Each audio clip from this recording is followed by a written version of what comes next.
Om Swastiastu, perkenalkan nama saya Nikada Ayu Sriveni, mahasiswa Universitas Terbuka, Prodi PGSD dengan NIM 8590414. Pada hari ini saya akan melaksanakan praktikum tentang uji karbohidrat pada makanan.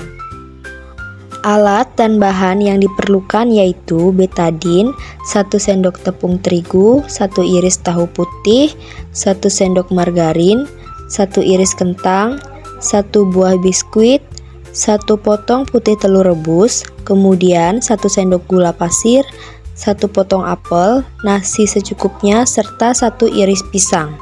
Setiap bahan makanan akan kita tetesi dengan betadin sebanyak 2-3 tetes. Kemudian kita akan memperhatikan bahan makanan yang diuji apakah menunjukkan adanya perubahan warna, yaitu dari warna aslinya menjadi biru tua atau biru keunguan atau biru kehitaman.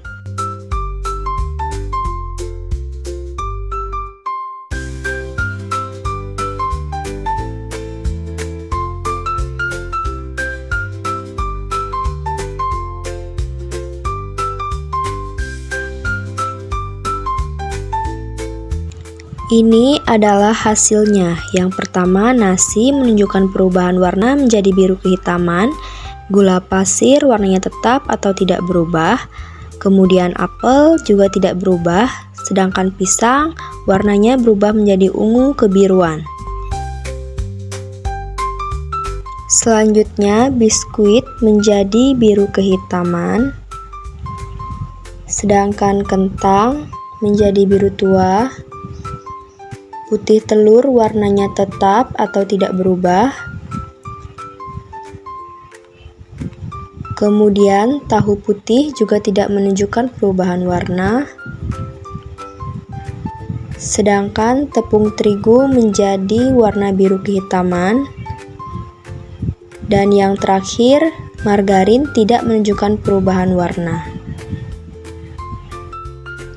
Kesimpulannya yaitu kandungan zat makanan, karbohidrat dalam suatu bahan makanan dapat diidentifikasikan melalui sebuah pengujian menggunakan larutan betadin. Hasil pengujian akan menunjukkan perubahan warna pada bahan makanan yang telah ditetesi betadin menjadi biru tua, biru keunguan, hingga biru kehitaman. Semakin pekat warna birunya, semakin tinggi kandungan karbohidrat pada makanan tersebut. Berdasarkan pengamatan di atas, kandungan karbohidrat terdapat pada pisang, nasi, biskuit, tepung terigu, dan kentang. Selanjutnya, saya akan melaksanakan praktikum tentang uji lemak pada bahan makanan. Alat dan bahan yang dibutuhkan dalam praktikum ini yaitu yang pertama, 2 buah piring, kemudian pipet sebanyak 5 buah, kertas coklat sampul buku ukuran 10x10 12 lembar, lampu senter 1 buah, kemudian kemiri, margarin yang sudah dicairkan, wortel, seledri, biji jagung, singkong kering, kacang tanah, pepaya, santan, minyak goreng, susu, dan air. Langkah awal yang dilakukan pada kegiatan ini yaitu membandingkan kandungan lemak pada air dan minyak. Yang pertama, ambil air dengan menggunakan pipet lalu teteskan pada kertas yang sudah diberi nama dengan air. Yang kedua, ambil minyak dengan menggunakan pipet lalu teteskan pada kertas yang sudah diberi nama dengan minyak, lalu diamkan selama 10 menit. Setelah didiamkan selama 10 menit, kita akan memeriksanya dengan menghadap cahaya. Ternyata kertas yang ditetesi minyak akan meninggalkan bekas minyak, sedangkan kertas yang ditetesi air tidak akan meninggalkan bekas noda sama sekali. Kedua kertas tersebut yang akan dijadikan sebagai pembanding dalam pengujian bahan makanan, mana yang mengandung minyak atau tidak.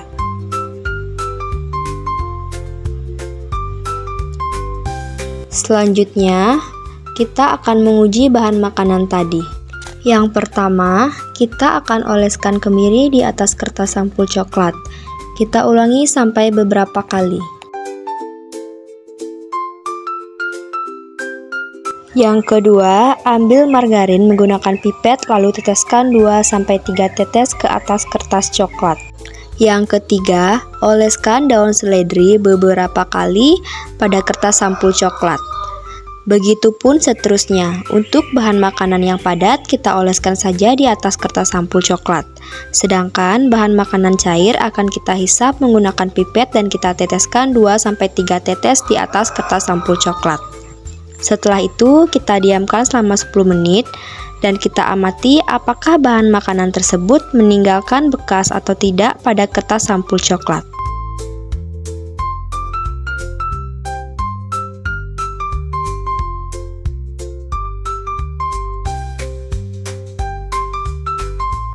Setelah 10 menit, kita akan mengamati kertas tersebut dengan bantuan senter. Bisa dilihat ternyata kacang tanah meninggalkan bekas noda minyak, sedangkan wortel tidak. Santan juga meninggalkan bekas noda minyak, sedangkan seledri tidak. Kemudian susu meninggalkan bekas noda minyak, sedangkan pepaya tidak.